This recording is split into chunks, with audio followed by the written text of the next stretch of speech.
First, let's talk about conjunctive adverbs and commas. So, a conjunctive adverb, like conjunctive means like connected, and then an adverb is just an adjective that describes a verb. So, conjunctive adverbs are transition words. So, these transition words are words that you would use like before an independent clause. So, like not like and but and yet. It would be however, therefore, otherwise, similarly, furthermore, still. So, the two formulas for writing sentences with these transition words would be first, having an independent clause, and then a semicolon, the transition word, and then an independent clause. So remember, like after a semicolon, you have to use a complete sentence. So the transition word and then plus the independent clause, that should be a complete sentence, or else it would be wrong. And then the second formula is probably what you're more familiar with. So adding the transition word first, and then using a comma and following that with the independent clause. So let's look at some examples.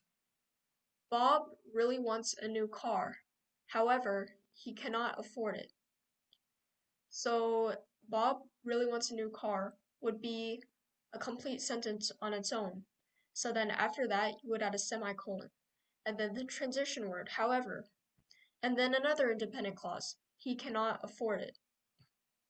So this is the same structure. Bob and Ellen decided not to go to the party. Likewise, I changed my mind. So same thing, right?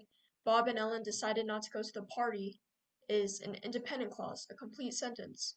And then the transition word, likewise, which means in the same way, and then comma, I changed my mind, another independent clause. So when you use this, the semicolon is really just standing in place of a period. So these examples would be, that girl was really mean to me last year. Therefore, I don't like her. And they attempted to get into the house through a window. However, the windows were locked.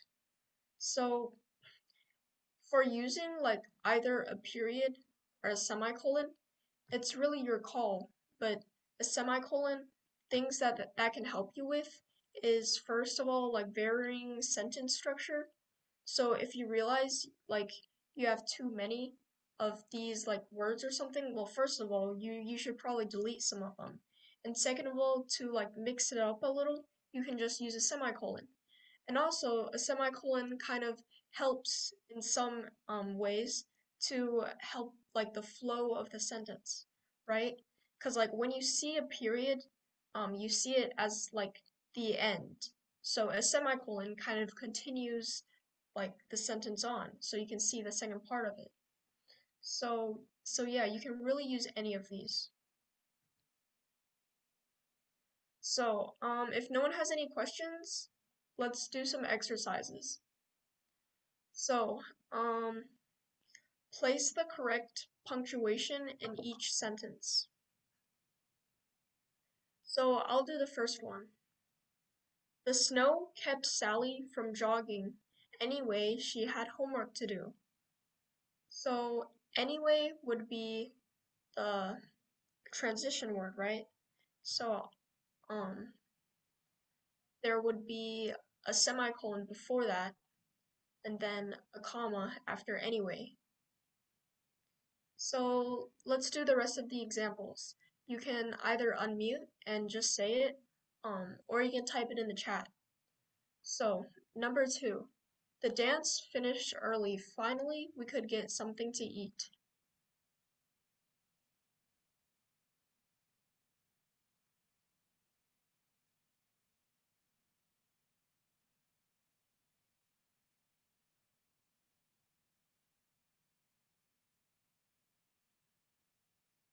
Okay.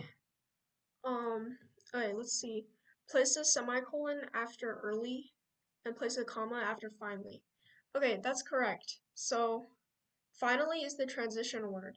So, before like finally we could get something to eat, which is the second independent clause, we would put a semicolon and then a comma after the transition word, right?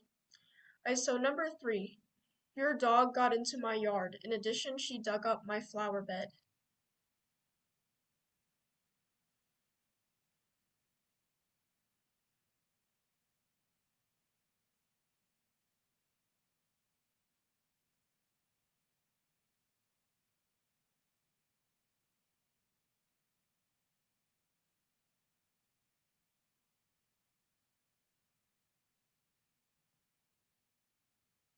Oh, sorry. Okay, place a semicolon after yard and a comma after addition. Right, that's correct. So in this case, in addition would be the transition word. So you're just following the same sentence structure. Okay, so it seems like you guys really have the hang of this, so let's just do one more. Number 4. It is very hard to learn to swim. Of course, it will be worth it in the end.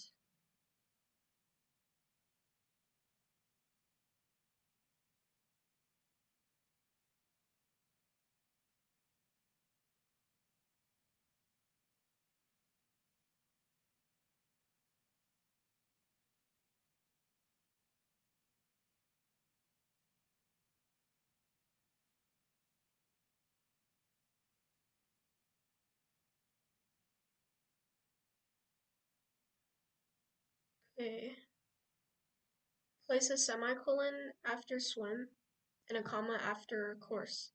Okay, good job. That's correct. So, of course is the transition word. So again, semicolon, before that and comma after that. Okay, so does, okay.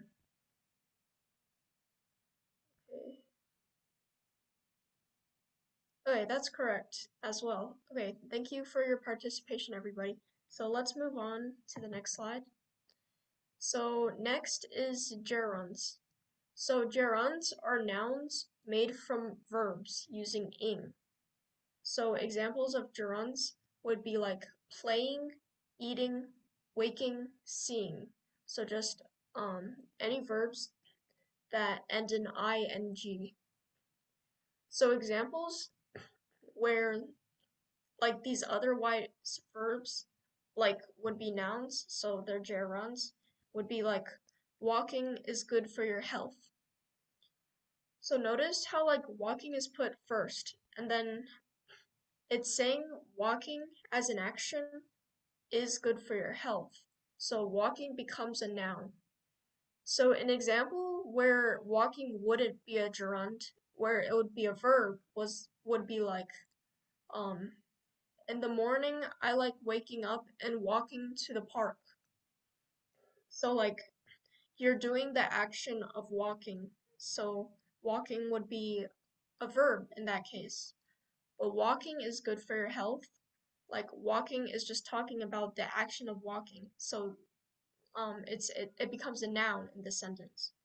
So it's the same with like these other examples with driving is a tiresome job and eating is a necessary part of life. So like another example where driving would be um a verb would be like in the evening I like driving around the neighborhood. So in that case, driving is the action word. So that would be a verb.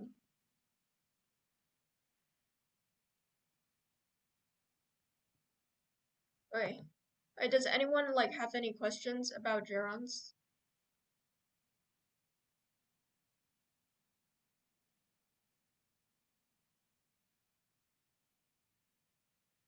Okay, great. Let's move on. Now let's talk about some of the parts of speech. So, the first one is preposition. So, you can tell that like in this word is the word position, right? So it's used to show your position in place and time or like your direction. So it expresses relation to another word. examples would be on with, um, or on with, of, for, at, to. So it's used to show where you are, um, like when it is, and like where you're going, right? So like on, that shows that you're on top of something. Things like if you're saying at 5:30 in the afternoon, that's time, right? And then to, you're going to somewhere. So that's your direction. And then adjective describes a noun. So like red, long, short, beautiful. So like adverb, that would be describing a verb. And then a pronoun. That just replaces the name of a person, place, thing, or idea. So examples are he, she, they, this, that. So when you're writing a story or an essay or anything, um, if you keep saying someone's name, it gets repetitive, right? So that's why you have to switch it up every once in a while and use a pronoun like he, she, or they. Um, so that just makes sure like you don't have too much repetition within your story. So then an interjection, it's just an expression that expresses strong emotion. So like something that you would say like, yeah, oops, bravo, or hooray. So do you have any questions on the parts of speech before we do an example or like practice?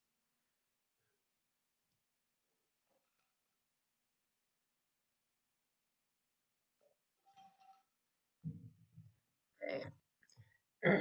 Okay, no questions? Okay. So their happiness depended on love. Does anyone know like what part of speech is like within the sentence?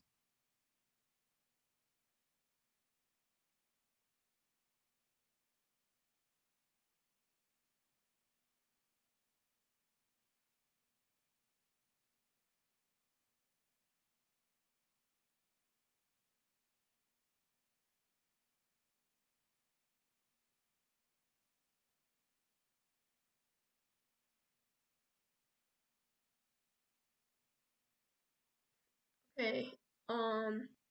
Alright guys, their happiness depended on love. So I'll do the first one for you. So remember, like preposition is used to like describe like where or like how or like when or like where to, right? So like on would be an example of a preposition. So then in this sentence, the part of speech would be a preposition, which would be on, right? So, can you guys do number two? Ouch, that was a hard fall. All right, good job, guys. So, ouch is an interjection,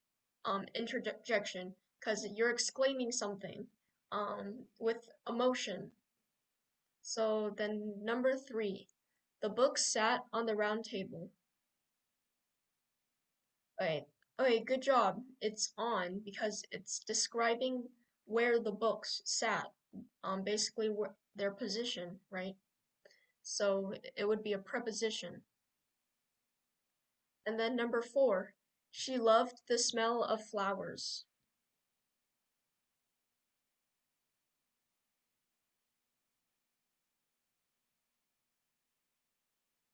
Okay, correct. It is of, because like, what does she love the smell of? She loves the smell of flowers. It's describing like how she loves the smell of flowers. Um, so So yeah, if you have a hard time with that, just like refer back to the list.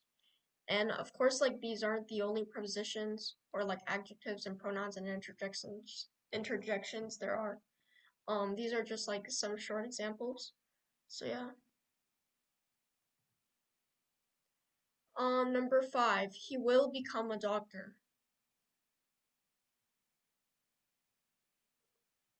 Okay, so yeah, that is correct. So he um would be a pronoun because instead of using someone's name, like John will become a doctor, you're replacing his name with he. And then number 6, I will be at the pool in about 10 minutes. Okay, that's correct. The preposition is at. Alright, good job. Because it describes like where you will be, right? Like at the pool. Okay, so good job on that. Let's move on to the next slide. Does anyone have like any questions about this, like parts of speech?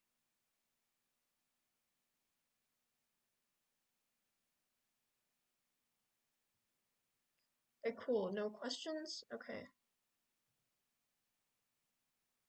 Oh, okay, so now let's go over some more prefixes. So you're probably already familiar with this. It's just again. So like rewrite means to write again, and redo to do again, replay to play again. And then micro is small, like microscope, micro earthquake, micro photograph. Sub means under. It's like submarine, um, the machine that goes like really deep under the water, and subway, like the train system that's underground, and subcontinent. And then dis, opposite or not. So dishonest, which is not honest. Disagree, disappear. Pre is before. So prepare, prepaid. Then post is after. So like postscript or postpone. Okay, so let's do a guess the meaning. So what does reappear mean from like the meaning of the prefix? Okay, good job. It's appear again because re means again. So number 2, microorganism. Okay.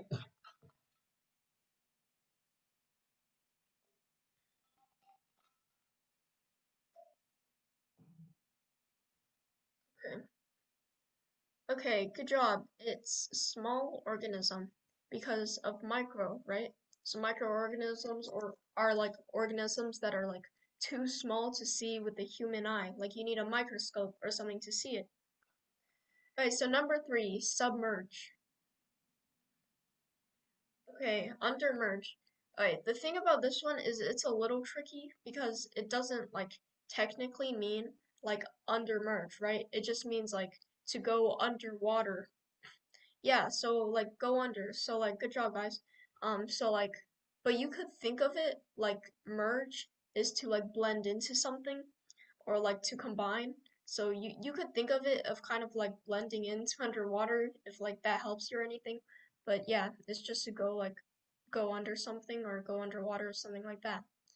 So then number 4, pre-war. Yes, so pre-war is before war because of pre. And the 5, post-war. Then okay, correct. So after war. Because post means after, right? And then disqualify. Okay, good job. So not qualify. And then dislike. Yep, not like. And last one, disobey.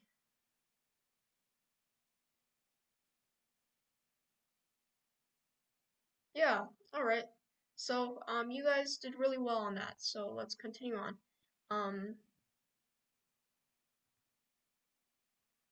okay, so next I'm going to talk a little bit about definite and indefinite articles. So an article is one of these 3 words, a, an, or the, and it's used to modify or introduce a noun. So a is for general nouns that begin with a consonant sound. So like a friend and a truck. So like F and T are both consonants, right? So like consonants are like basically any letters that are not vowels. And then an is for general nouns that begin with a vowel sound. So like an egg or an actor. And notice how E and A are both nouns, right? And then the is for specific nouns. So the teacher and the chair. So a and an is for general nouns and the is for specific nouns. So an example of like when you would use a, an, or the is like when you're first introducing something, the reader doesn't know like what you're introducing yet, right? So you would use a general noun like a and an. Like um a man walked into the shop. And then the is like you already introduced the subject. So now you can use a specific noun. So like um a man walked into a shop. So you've already identified the man, right? And then you can say the man ordered a coffee. So yeah,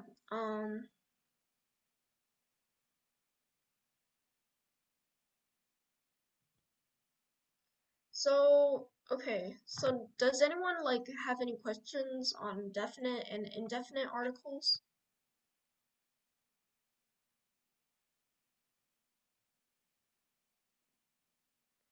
Okay, cool. So let's move on to descriptive essays. And around these are just some words that have to do with descriptive essays. Okay, so this is just a recap of what descriptive writing is.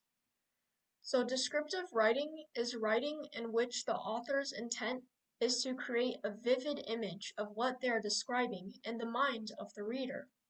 It relies on the author using detailed descriptions that convey the sensory details of what they are describing, often with the use of specific techniques. So remember, sensory details are just like the five senses. So sight, hearing, smell, touch, and taste. So now you might ask, like, what are those specific techniques? Well, I listed a few of them out here. And of course, there's many more techniques, but these are like a few common ones. So there's sensory details, again, like the five senses. There's figurative language, like we talked about last time. Like, uh, like metaphors, simile, personification, hyperbole, all that like good stuff. And then order of importance. So like you want to make sure when you're describing something that you like only write what's important like to the story or to that thing. Like or like not even like just important, just anything that helps the reader visualize it. So like you don't want to like put any details that don't help you visualize it and just don't contribute to the story. You want to make sure you choose your details like out of the order of their importance. And like when you're structuring your essay or like writing or whatever you're doing, you want to like usually what you're gonna do is put the most broad like general details first and then like go into the smaller details after that. So of course you don't have to follow that structure every time, but that's just a common structure for like descriptive writing. And then diction, so word choice. You want to make sure you use really vivid word choice so that the reader can picture what you're saying. Because if you use really vague, just kind of general words, then it makes it a lot harder for the reader to visualize that and kind of follow along with like what you're describing, right? So you want to make sure you have a strong word choice. And then just remember not to do not over describe. So like you have to um like describe things in moderation, right? Like like if you put too many details or if you just go on, then the reader is going to get bored, right? And most of these details you're putting probably aren't even that important. So yeah, you want to make sure that you just um describe things in moderation, but so that the reader can picture it well, and like however it contributes to the story, um, it can like be consistent inside that story. So, does anyone have like any questions on descriptive writing or like any of these techniques? Because next we're gonna do an exercise.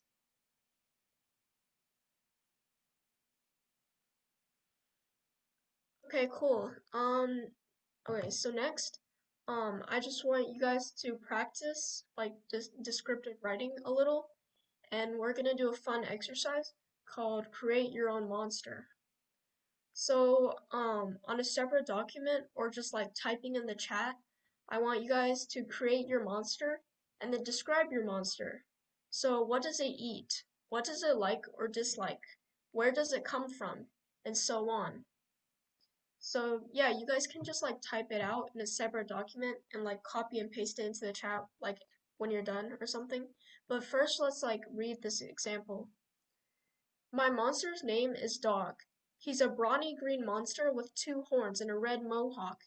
He lives under the beds of children, and his yellow eyes glow to help him see under beds. He eats the homeworks and books left out by kids, and his sharp claws and teeth help him shred the paper. He likes to scare kids at night. Since his existence, young children started to grow a fear that a monster lived under their beds. He also likes to feast on homework pages and blame it on the family's pet dog. Since then, the joke of my dog ate my homework started. However, he doesn't like responsible kids. Responsible kids put their homework and books up where he can't find them. Dog, the monster, evolved from book lice, a type of bug that tends to spend its time around books. He got his name Dog because children would often say, "My dog ate my homework," and he took on the name. So, of course, like it's just a few minutes for the exercise, so you don't have to be as detailed as this, but just notice how like they describe the monsters, like what it looks like, and then they describe like what it likes and like what it does. And so yeah, I'm gonna let you guys go for like 10 to 15 minutes just to write about like your own monster, and I'm also going to be writing about my monster. So yeah, and then in the end, if you feel comfortable with me reading it to the class, that would also be good. So yeah, have fun writing, guys.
Okay, is everyone done like at least writing some of your descriptive story, or like do you need more time?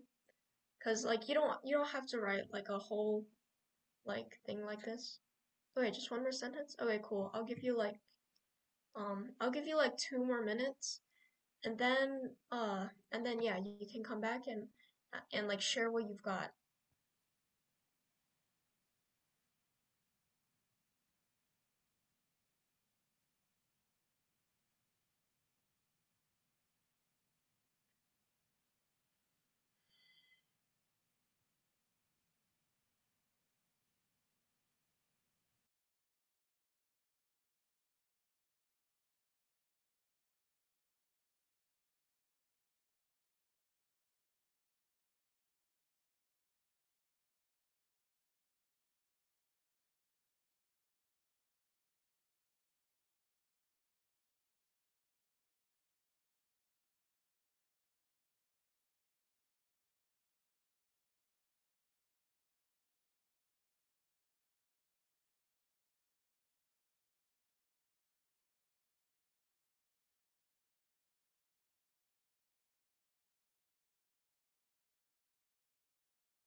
Okay, guys, go ahead and type what you have, or copy and paste it in the chat. Um, if you want, you can also just like make it a private message to like only send to me. And yeah, let's see what we've got.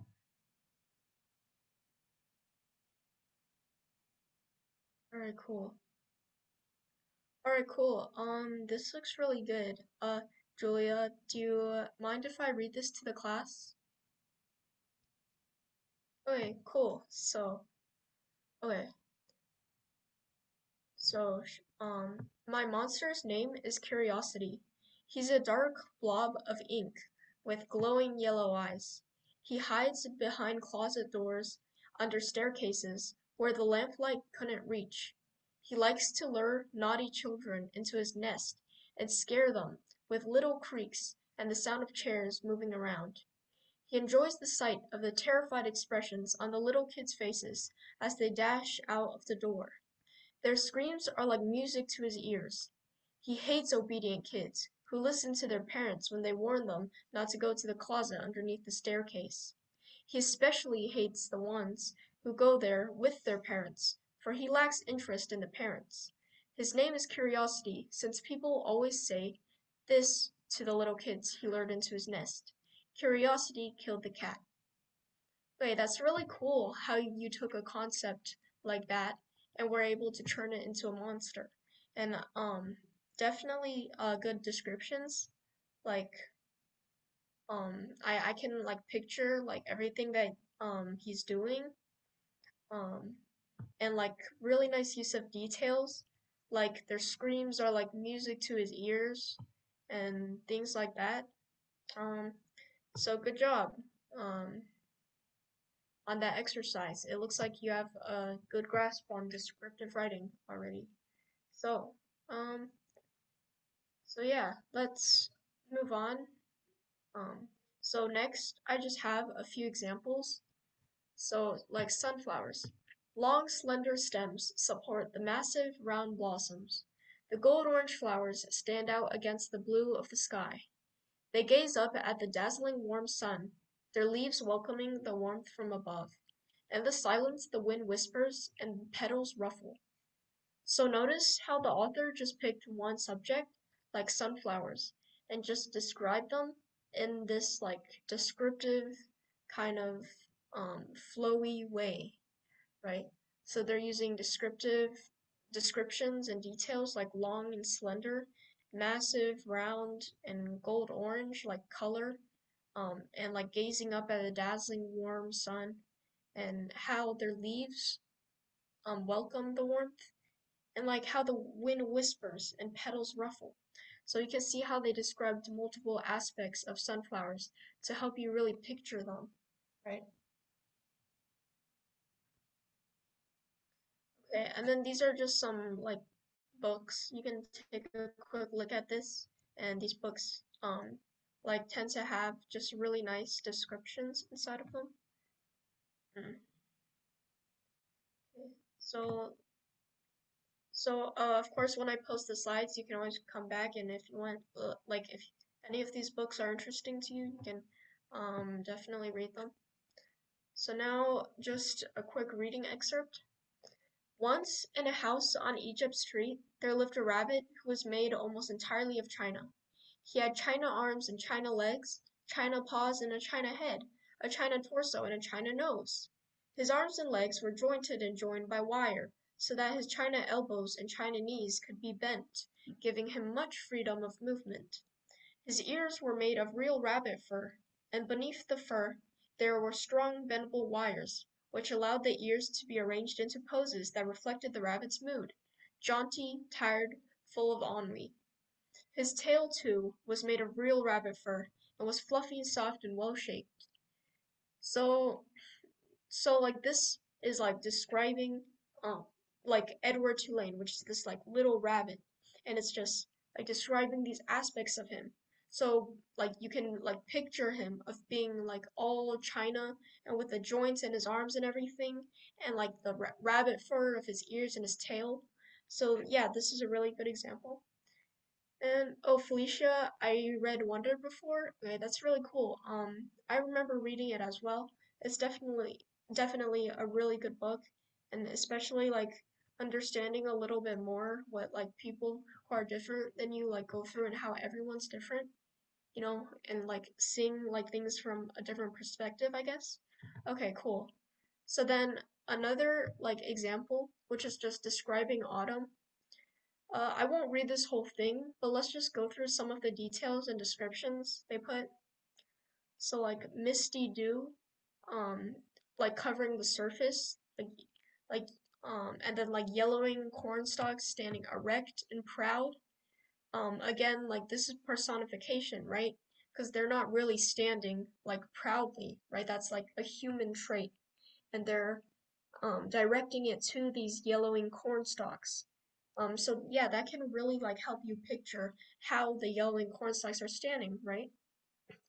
Then, um, like autumn slowly weaves its way in and leaves a stain of brilliant color in its wake. So that's definitely a really good use of figurative language as well. So like it's like a metaphor, right? It's not really leaving a stain of like brilliant color, but like you can picture that with how the stain of color is like all these leaves and they're so like bright and colorful, and that's like autumn, right? And then um like it's like soaking in the oranges and reds in warm fire, like identifying all of these details that make autumn like autumn to the author, right? And then going into like some more like detail for like the concept of autumn, where like it's a time for remembering that everything does end, like the leaves falling off the trees, but it does not have to end in the dreadful way we will think it will. And then and then closeness of others, and the chill of morning and the starry-eyed darkness of night. So you can see how many descriptions that they fill this whole paragraph with, right?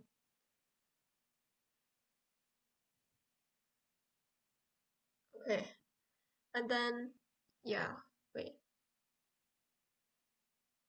Okay, so now for the homework. Um, Basically, I want you to write a very descriptive paragraph, or paragraphs if you want. Like, you can write multiple if, like, that's what you want to do. And then use at least 8 sentences for the paragraph, or each paragraph if you want to write more. And make sure to, like, include, like, the things that we talked about. So, like, imagery, details, emotions, and like figurative language and stuff like that. And you can choose the topic. You can really write about anything you want. Like you can write about a place that's really beautiful that you can picture, or you can even write about your like pet dog, you know? So like you can like really something that you can really like imagine and describe. Um so yeah. Like you're not gonna write about something you saw like 5 years ago and like you kind of forgot because like you're gonna want to describe it just like really vividly. Like so like it's like you're in the moment, right? And then by describing it, you're putting the reader in the moment. So then after you are done writing, highlight or underline the phrases where you added imagery, emotions, details, or figurative language. So this is like just so you can kind of get an idea of like where and how you're using these techniques, and also to make sure that you're using them. So of course you don't like want to overdo it, as we talked about, but make sure you put like just enough so that it really makes the writing kind of paint like that kind of image. So like sort of with the sunflower excerpt, right? So like it's high like oh it's underlining like these like descriptions and details. And yeah, that's pretty much what you can do. So like for an example, like if you were to write something like this, if you just decide to write like what autumn means to you and like the sights you see during autumn, and things. And of course, it doesn't like just have to be description. Like you can explain some description or like expand on it. So like for example, like in the end or like maybe like for like one or two sentences or so, you can describe how these things make you feel. Or like you can describe like one of your days, like you can describe one of your days just going out into nature and like seeing all these things of autumn. So yeah, you can pretty much format it or like write about it however you want. Just make sure it's really detailed in describing your like surroundings or like just describing whatever it is that you are describing. So yeah, for this, you would probably underline um like for example, like the yelling cornstalks stand erect and proud, and like autumn weaving its way in. Since those are both figurative language, you would like underline those. Um, and let's see. Oh, and let's see. And you would also underline details. So like misty dew covers the entire surface of a field. That's a detail. Um, and then things like uh it's it's like soaking in oranges and reds. Again, like that goes into sort of sensory details and like detail and like just details in general. Like it's talking about the color. Um, yeah. And like something that you might want to be careful about also is that you don't want to like overdo it with like vague color descriptions or like just vague descriptions in general. Like if you're going to say it's like orange and red, you kind of want to like either pair it with something like soaking in, like that makes it even more descriptive, or like use like figurative language or like different details to make it kind of stand out even more.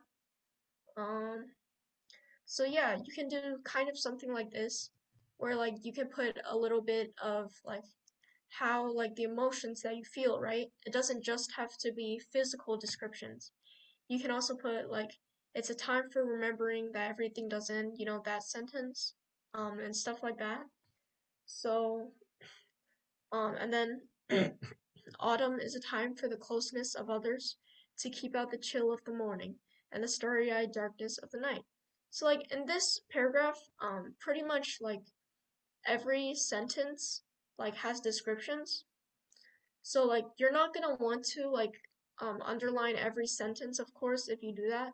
Just make sure you like um like underline or like highlight if you want, like just the specific sections um where you added things like that. So like not like the whole sentence, you know?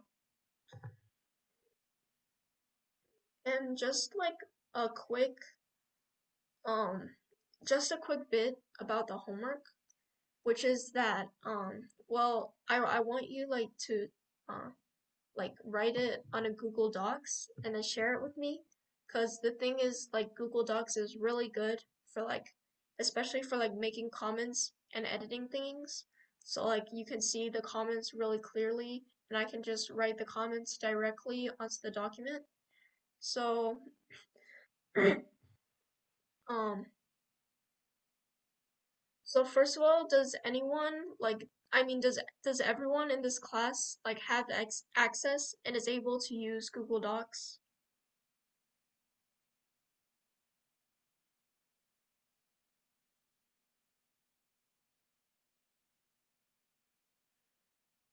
Okay.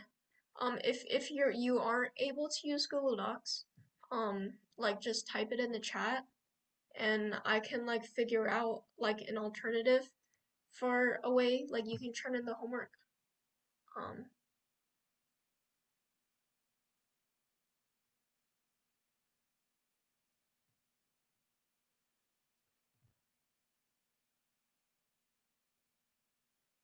okay, cool. So everyone has access to Google Docs. Okay. Okay, so like, um, okay, that's great. So then just make sure, like, just type it out in Google Docs, and then when you're done, you can just like send the link to me, and I'll give you suggestions and like things for improvement. And another thing is that, like, for the suggestions and comments that I do put, like, first of all, like, you don't like have to exactly follow most, like, all of them like sometimes some of them are just gonna be suggestions like from me. So like if you feel like you don't like want to do that, like you don't have to. Like you can change it up a bit. But like these are just like what I think will improve your writing. And also like when you're done, um like when you're done like editing your work and taking my suggestions, like you don't have to send the revised version back to me since the suggestions and comments and things are really to help you improve. So like I'm so like of course if you want to send it to me and you want me to like read through it and maybe like if you want tips or advice, then just make sure to tell me but like otherwise, like you don't have to worry about that. Just like that's for you to improve and like it's your choice whether you want to like take those suggestions or it's your choice if you want to actually like edit your piece or not. Because if you don't, like then like you're like in charge of your own learning, right? So yeah, but if you're like really busy or something, then it's okay to just look through the suggestions and you don't even have to edit it at all if you like really don't want to, but I highly recommend it just to help improve your writing and like kind of get a taste for revising your work because that's definitely really important in writing. 'Cause um like very rarely does an author just like write one draft and then go with that draft, right? Like when you're writing something, you like they're gonna write it again and again, and they're gonna like make a bunch of edits each time. And even probably for like a finished book, like they might not even think that it's perfect, because like pretty much nothing is perfect, right? There's always changes to be made. So like what I've heard teachers and things like say, like writing teachers and things, is that your final draft is just the best you can make it at this moment. It's not necessarily a perfect version because nothing is perfect. Even the best writers, they're not gonna make a perfect book or a perfect essay, right? Like there's always something to improve. And that's okay. So yeah, we just want to make sure like um we like edit our work and like pretty much improve what we can. And that can really help us like improve our writing in general. and in the future, just having more experience with that kind of like process, right? Because it's like a really important part of the writing process. So, okay, so first of all, does anyone have any questions about the homework or like about like sending it to me or like where to write it or anything like that?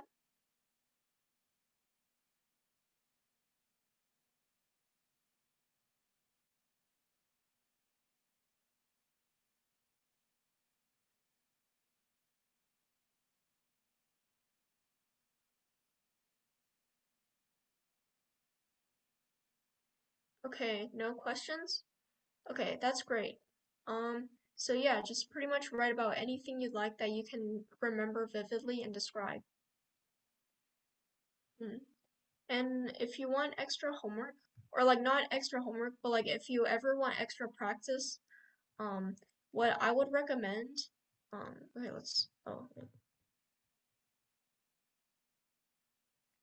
okay, so what I would recommend for you to do if you want extra homework, or, okay, sorry, I keep saying that, but like extra practice, is that like just take a book.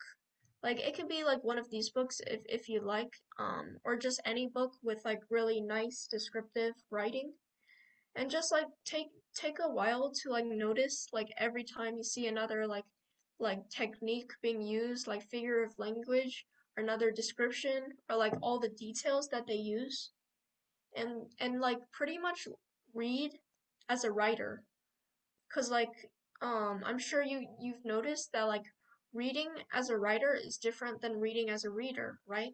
It's like reading as a reader, you're just appreciating the work and you're taking in the story. But when you're reading as a writer, you're also looking at like how the writer like wrote this. So like so why did the writer decide to put like this detail inside it or like this figurative language? Or like, you're kind of trying to figure out why the author did this and like what makes the writing so good or even so bad. If you don't like the writing, then figure out what part of the writing makes it that way. So yeah, when you're reading, just try to like incorporate that into your reading experience, because like I'm sure you've heard that reading helps your writing. So definitely like that's really good for if you want extra practice and stuff. Or like just like when you're reading in general, it's good to think of those kinds of things. Okay. Okay, so like that's all I have today for today's class. Does anyone have any questions about like anything that we discussed today?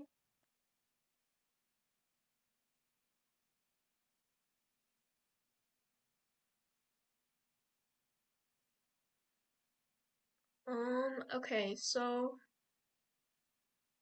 cool. So no questions?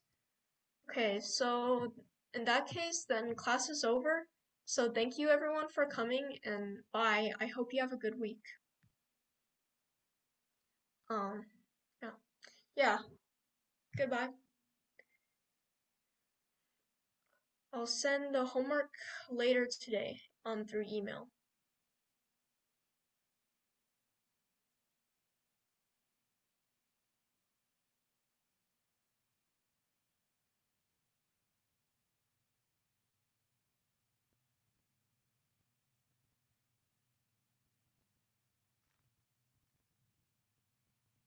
All right, bye Felicia and Adele. I hope you have a good week, and I'm going to Bye. leave. Bye.